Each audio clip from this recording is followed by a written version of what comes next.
Të re ai që të do. Mbyllë gojen, se handa jak. Që teku ka ardhur prej xhenetit. Burri nëse s'është xhelos, nuk të don. Alo, policia. Mos më lajmëro, se s'janë fjalët e mia, janë të popullit. E më e trishta është që shumë gra i besojnë ose friksohen nga ato. Kur do ndryshoj ky mentalitet? Ligje kemi me bollëk, po ndëshkimet e rasteve e shohim sa kemi. Normal që kur nuk dënohesh, guxon dhe dhunon sa herë të kesh qejf. Rastet paraqiten, janë rritur edhe statistikat, po dhuna nuk është ulur. A thua pse? Se i besojmë shprehjeve si ato në fillim dhe i ruajmë si tradita, mosni, se veç po hym ma thellë në humner. Burri kur të don të beson dhe respekton dhe nuk guxon të të dëmtoj, as fizikisht, as psikikisht. Unë jam Teuta, ky është Troç.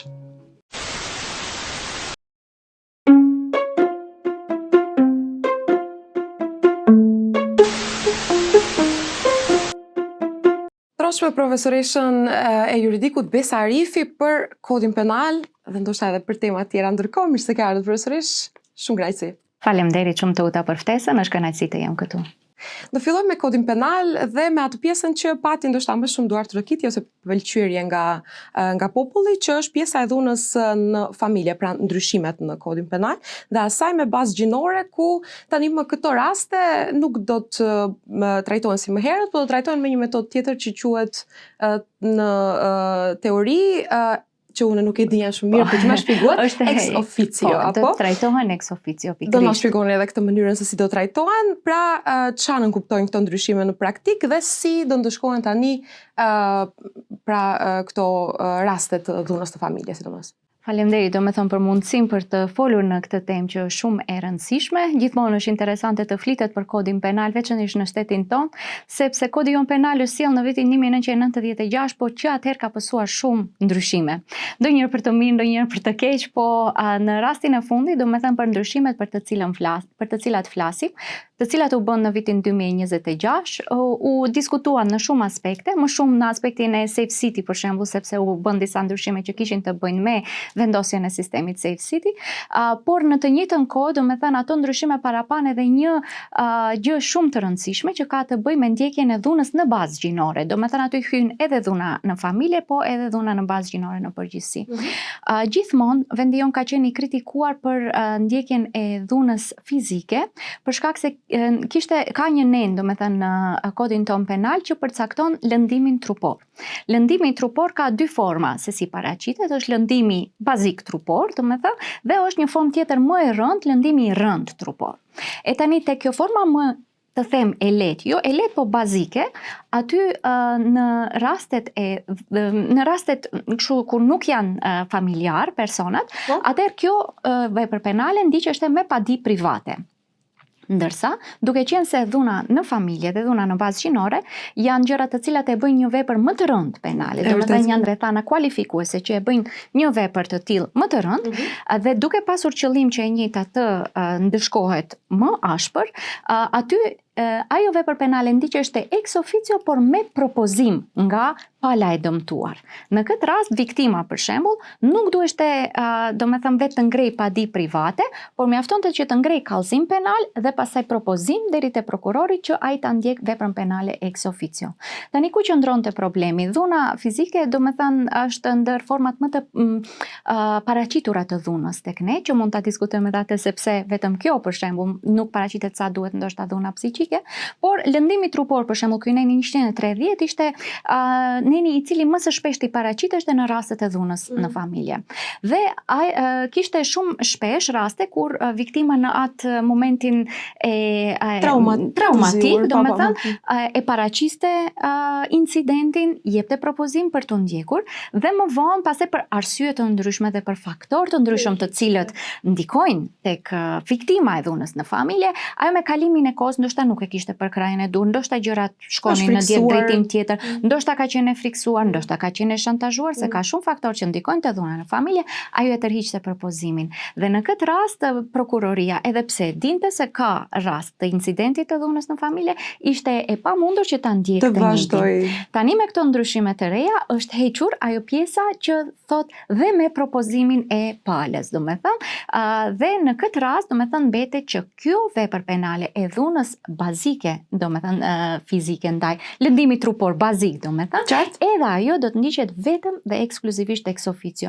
Kjo do të thotë që kur të ketë një kallëzim penal për dhunë në familje të bazuar në nenin 130 për lëndim trupor, kur të ketë një herë kallëzim penal, atë prokurori do të vazhdoj që ta ndjek. Nuk ka më padi private, nuk ka propozim dhe prokurori duhet ta ndjek deri në fund një gjë të tillë. Kjo ishte kritika kryesore që e kishte ligji, për shkak se gjëra tjera pak a shumë janë standardizuar dhe janë harmonizuar me Konventin e Stambollit, por kjo ishte diçka që mbeteshte kështu peng dhe tani mendoj se një ndër arritjet më të mëdha të këtyre ndryshimeve ishte pikërisht kjo gjë. Normalisht pjesë tjera kishte që lidhen me çështje të tjera, por në këtë drejtim u bë një punë e cila besoj se shkon në vazhdimin e asaj që të implementohet Konventa e Stambollit. Do me thënë që është konvent kryesor që ne kemi ratifikuar dhe që ka për qëllim të mbrojë viktimat nga dhuna në bazë gjinore.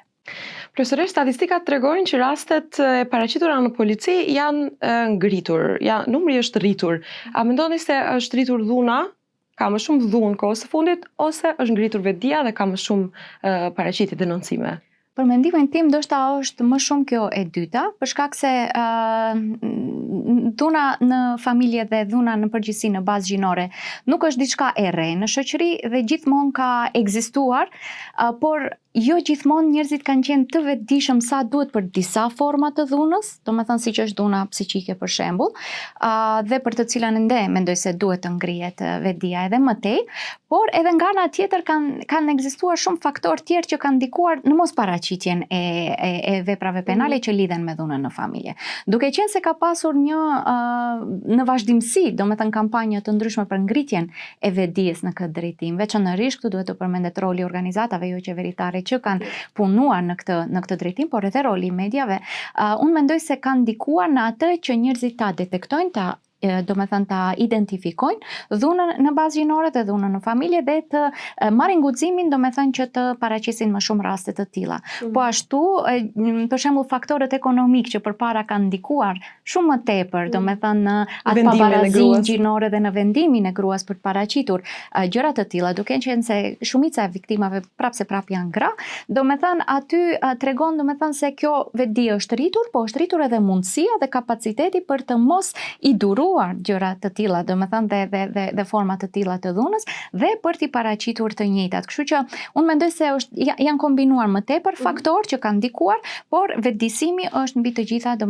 mundësitë e reja që janë bërë, për paraqitjen e më tepër veprave penale, sepse nuk është vetëm për shembull lëndimi trupor ose kërcënimi, por janë edhe ndryshime të tjera që kanë ardhur me ndryshimet e mëparshme të kodit penal, ku është vendosur për shembull vepra penale e shqetësimit seksual, vepra penale e ndjekjes, për ndjekjes, dhe vepra të tjera të cilat japin shumë më tepër mundësi të reagohet në këto forma të shkeljes së lirive, më së pari dhe të drejtave të njeriut, por të cilat njëkohësisht janë edhe vepra penale. Vetëm t'i themi edhe statistikat përmendet se janë më shumë gra, janë më shumë gra. 2025-ën gjithsej janë regjistruar 1260 viktima të dhunës në familje, 932 gra. Shumica zakonisht në pjesën e dhunës në familje veçanërisht, por normalisht edhe në dhunën në bazë gjinore, faktikisht pjesa më e madhe janë gra, ato të cilat janë viktima. Normalisht ka edhe të tjerë, janë edhe fëmijët, janë edhe pleqt, ka edhe meshkuj të cilat janë, por janë si them më incidentale ato të dhëna. Shumica e viktimave janë gra që tregojnë edhe një herë se çështjet e dhunës në bazë gjinore dhe dhunës në familje nuk janë vetëm lëndime të thjeshta trupore ose ndonjë formë e keq trajtimit, por janë të lidhura me një tendencë patriarkale të nënshtrimit të gruas në shoqëri dhe të diskriminimit të vazhdueshëm, domethënë që ka ndodhur ndaj asaj. Dhe këto gjëra domethënë zakonisht kulminojnë vetëm në formë të këtyre veprave penale, por rënjët i kanë shumë më thellë, domethënë në një përditshmëri shumë diskriminuese që në kohën, domethënë kur janë ato vetëm fëmijë, domethënë në rolet shoqërore që u imponohen, në pritshmëritë që janë prej burrit dhe gruas, në raportet familjare që krijohen dhe që shkojnë sepse ashtu është e thënë që të shkojnë. Normalisht kjo gjë ndryshon me kalimin e kohës dhe mentaliteti është diçka që ndryshon, normalisht kërkon më tepër kohë një ndryshim i tillë, por fakti se pjesa më e madhe këtyre viktimave janë gra, tregojnë domethënë që ato janë thellësisht të lidhura ato vepra penale me tendencën për një diskriminim të vazhdueshëm, domethënë gjinor, jo vetëm në shoqërinë tonë, por në çdo shoqëri në përgjithësi. Përmendni disa herë që vetdia është ngritur dhe shumë mirë që e thomi këtë dhe që është realitet, ndoshta duhet ende punë, por ecim në një rrugë të mirë. E në gjithë të pjesë mediat kanë një rol shumë të madh, besoj, për edukimin e njerëzve, grave, dhe për dhënien e informacionit për një temë kaq të ndjeshme. Sa mendoni ju që mediat tona janë të edukuara dhe sa e bëjnë punën e vet që të kontribuojnë në këtë aspekt?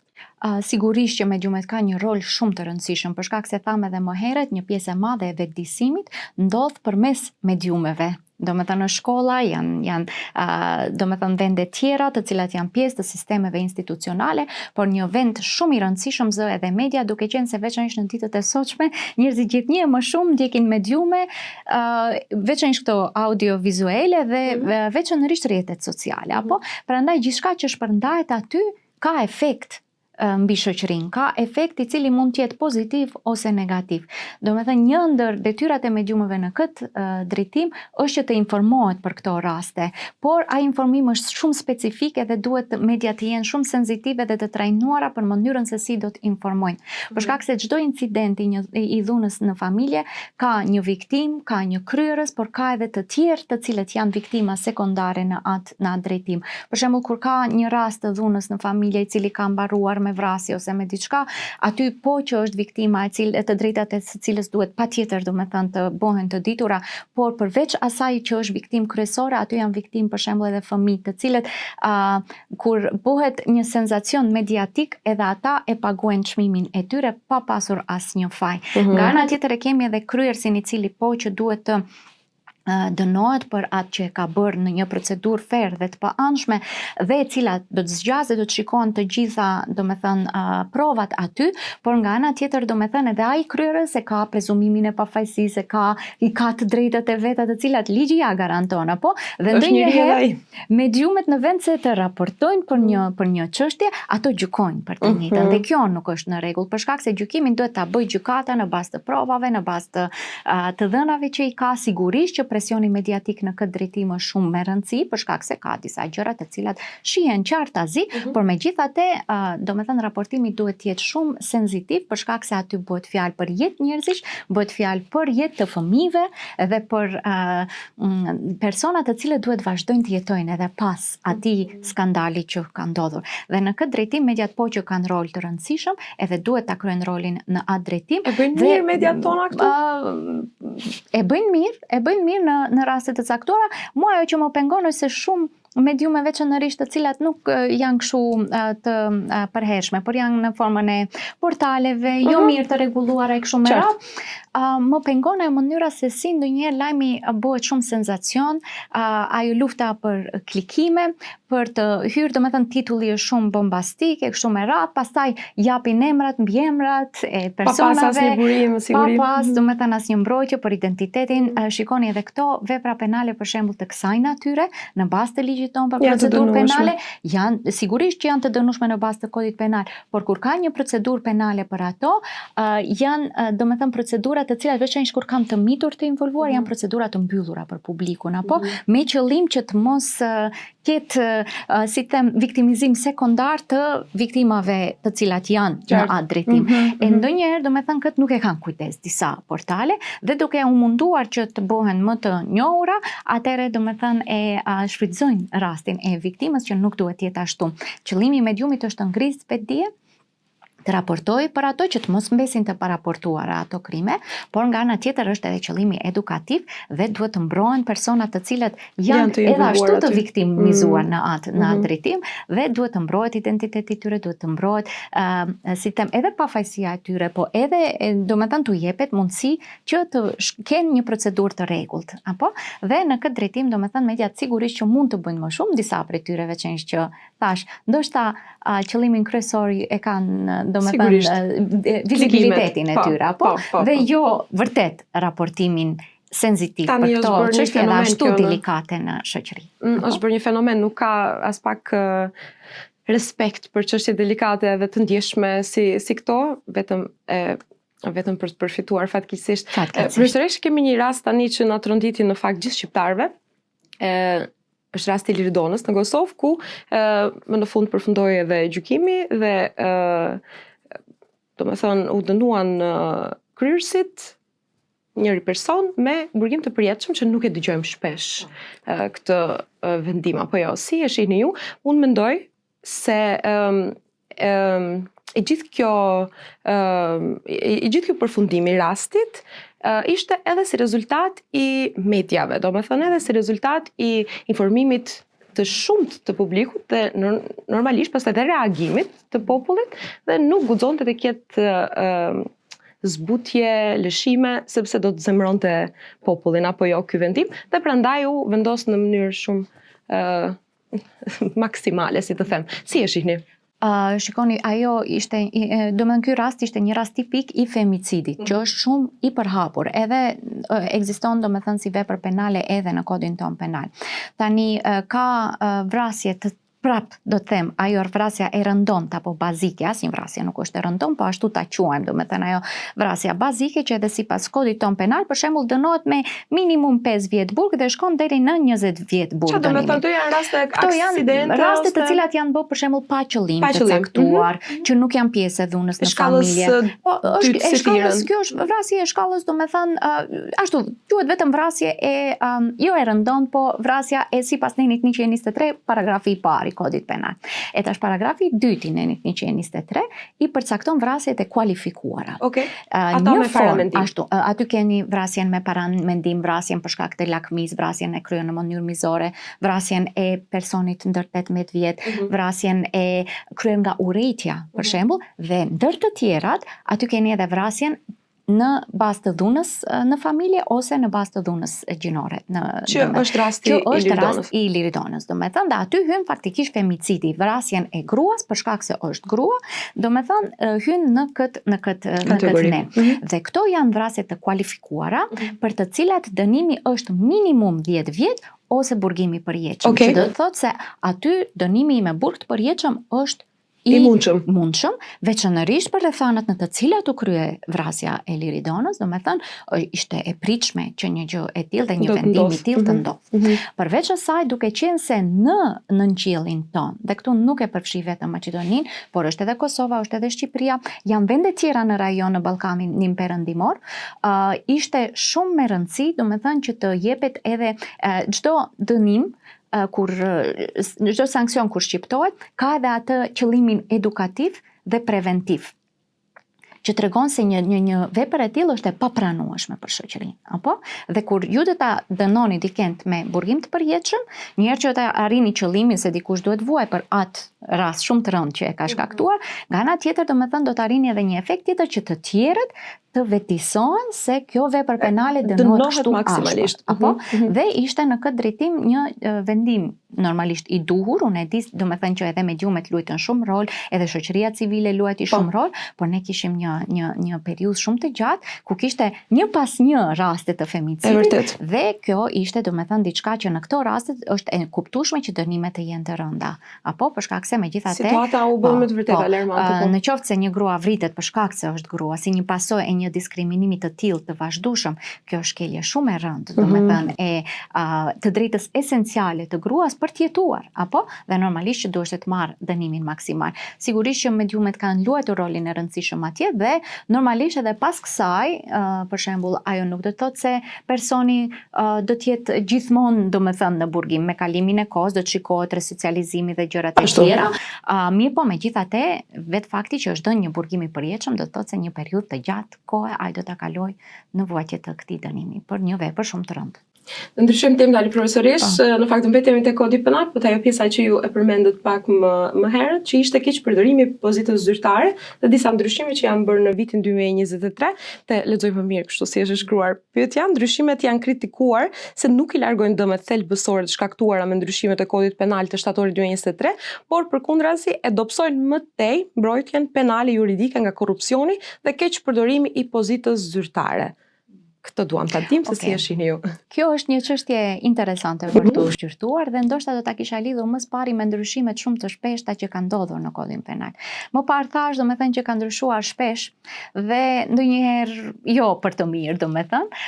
Një rast i tillë ishte ndryshimi i vitit 2023, i cili kështu vetvetiu ta marrësh nuk ishte ndoshta aq i keq sa u pa faktikisht sepse u bë, sepse ndoshta për shembull sikur të kishte ndodhur një ndryshim i tillë, por jo në atë nivel që u bë në vitin 2023, në kushte normale, atëherë edhe do të ishte diçka e kuptueshme. Për çfarë kam fjalën? Neni për keq përdorimin e detyrës zyrtare është neni 353 i kodit penal dhe ka disa paragrafe ai nen dhe pikërisht ky nen u ndryshua me ndryshimet e vitit 2023.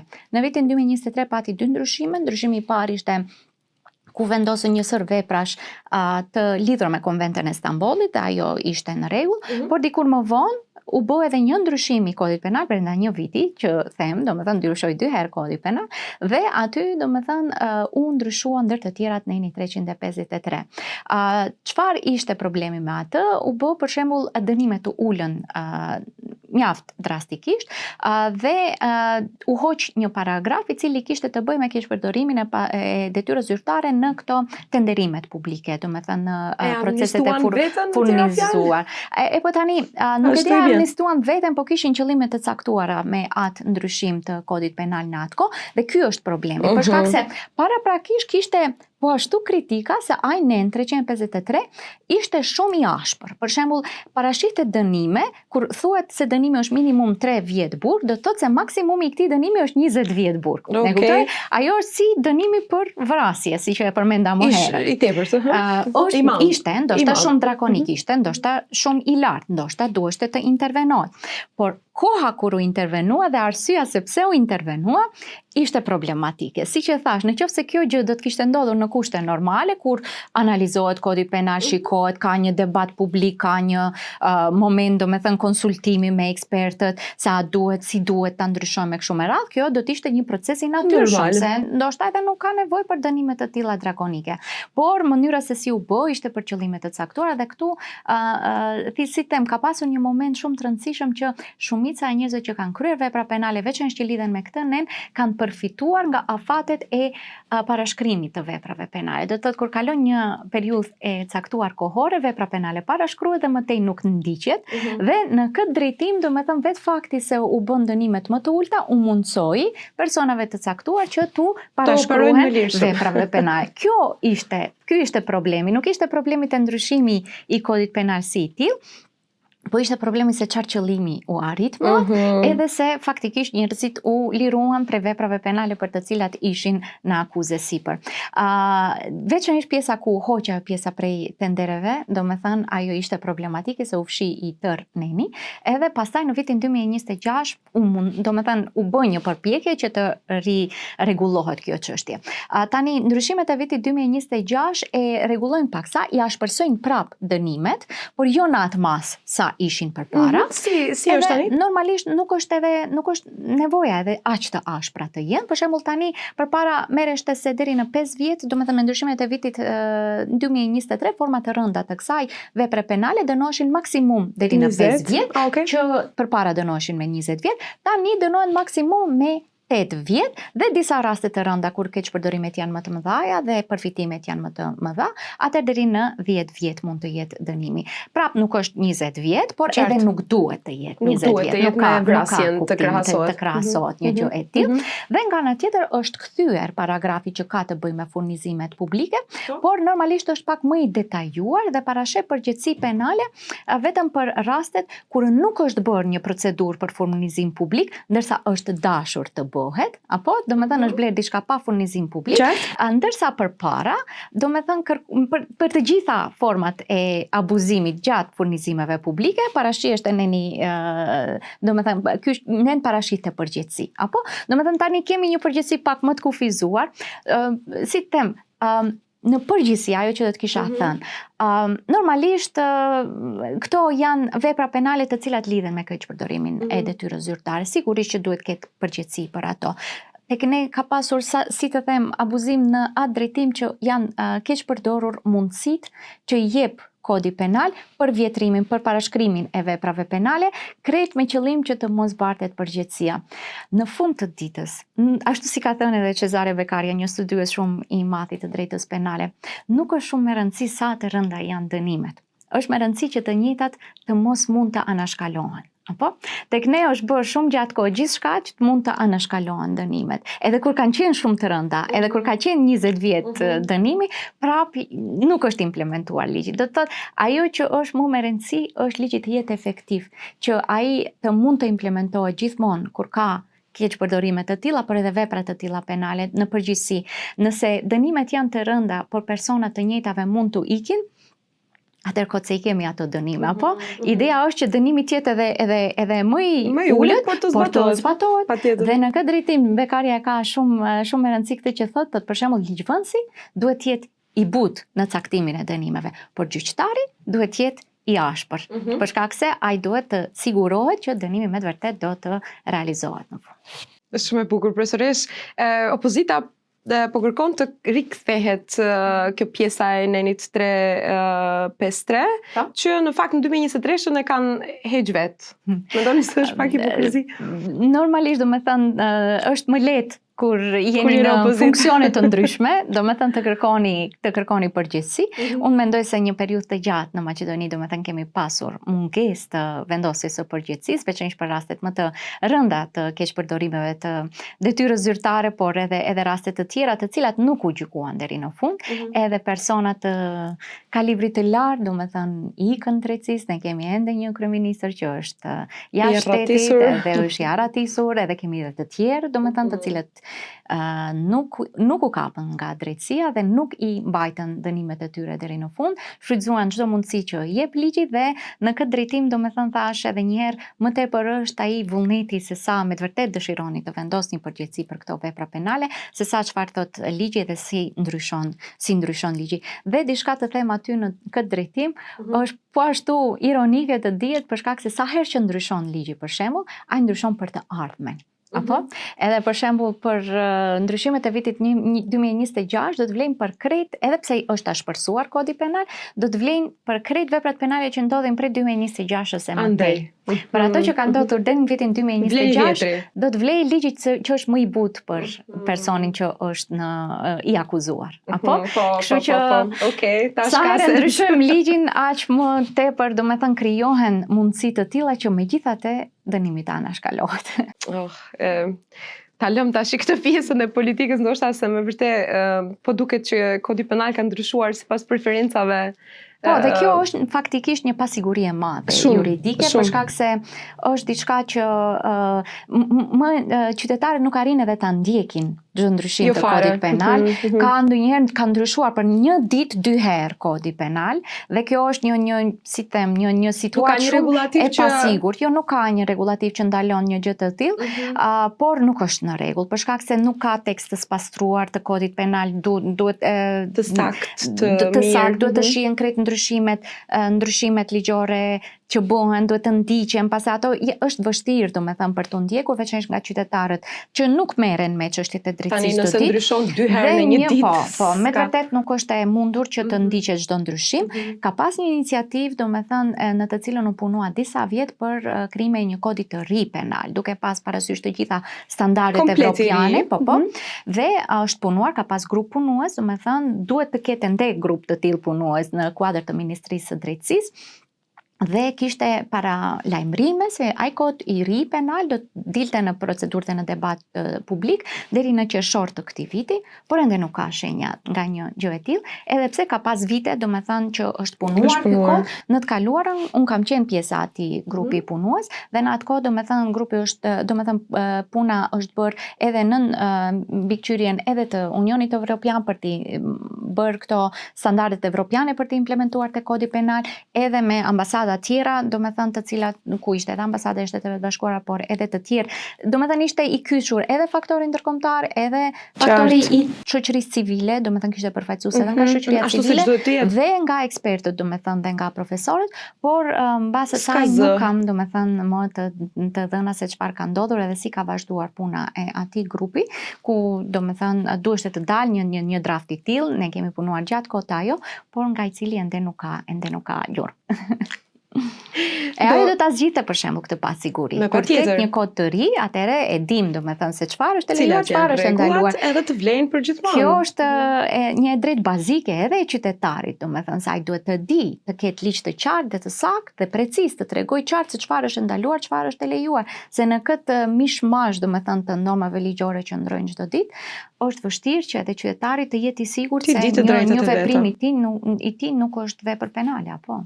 Përsërisht do ndalemi tani te studentët pak, sepse edhe ata marrin pjesë në gjithë këtë që e kemi folur deri tani, te mos zbatimi i një ligji, i një të drejte që ata e kanë. Pra kërkojnë, e dim të gjithë, të japin provimin e tyre të jurisprudencës në gjuhën shqipe, ju jeni profesorisht e juridikut. Si e shihni procesin deri tani, a ka shansa ndoshta të dëgjohet zëri më shumë dhe a është kjo protest vetëm për provimin sipas jush, sepse sipas me ka marrë për masa shumë të mëdha dhe më bëhet qefi për këtë që edhe Shqipëria dhe Kosova na dëgjuan më në fund. Po në fakt ajo filloi si protest për gjuhën shqipe dhe ishte mua ajo që më pëlqeu është se studentët ishin shumë të bashkuar, ishin nga të 3 universitetet, patëm përkrahje edhe nga kolegët e tyre nga Shqipëria, nga Kosova e kështu me radhë, ishte një protest që në përgjithësi shprehi një mlef prap për mos batim të normave ligjore, apo se në fund të ditës domethënë problemi të cilin e ngritën studentët lidhet me zbatimin e ligjit për përdorimin e gjuhëve, apo? Dhe ne në vendin tonë domethënë si duket kemi ligje të cilat varen nga vullneti politik i qeveritarëve se a do të zbatohen ose jo. Kjo më së shumti është vërejt me ligjin për zbatimin e gjuhëve dhe në të kaluarën kemi parë domethënë që ministritë të caktuara e kanë zbatuar, ministritë të caktuara nuk e kanë zbatuar. Një disharmoni e tillë nuk guxon të shihet në një shtet të së drejtës. Ligji ose zbatohet ose nuk ekziston. Në këtë drejtim, domethënë duhet të zbatohet njësoj nga të gjithë dhe për të gjithë.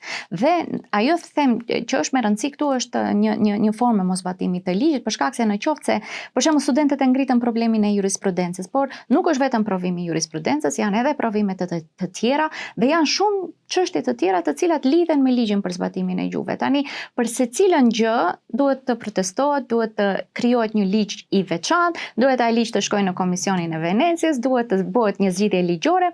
Kjo në përgjithësi tregon një mospasje të vullnetit politik për të zbatuar ligjet të cilat dalin nga marrëveshja e Ohrit dhe të cilat bazën e tyre kanë në kushtetutë. Domethënë është marrëveshja e Ohrit ka kaluar në normë kushtetuese dhe ato norma kushtetuese kanë kaluar në ligje dhe ato ligje duhet të zbatohen. E tani gjithmonë do të ketë dilema të tilla se a është kaq e nevojshme, a është kaq e mjaftueshme, deri ku duhet të zbatohet ligji dhe çfarë të drejtash, domethënë çfarë nëse shkohet për drejt të drejtave që të cilat janë të përfshira në kushtetutë. Në këtë duhet të kemi diçka shumë esenciale, të kemi kemi kuptim njerë për të drejtat se si të njëjtat zbatohen. Do me thënë, këtu bëhet fjalë për të drejtat të caktuara kolektive të një komuniteti etnik që është edhe komunitet kushtetues i përcaktuar me kushtetut dhe të drejtat e të cilit janë përcaktuar me kushtetut në bazë të marrëveshjes së orit. Ky është komuniteti shqiptar, por nuk është vetëm komuniteti shqiptar, por bëhet fjalë edhe për ligjin për përdorimin e gjuhëve, po edhe të drejtat tjera etnike, aty kanë përfituar të gjitha komunitetet tjera jo maqedonse,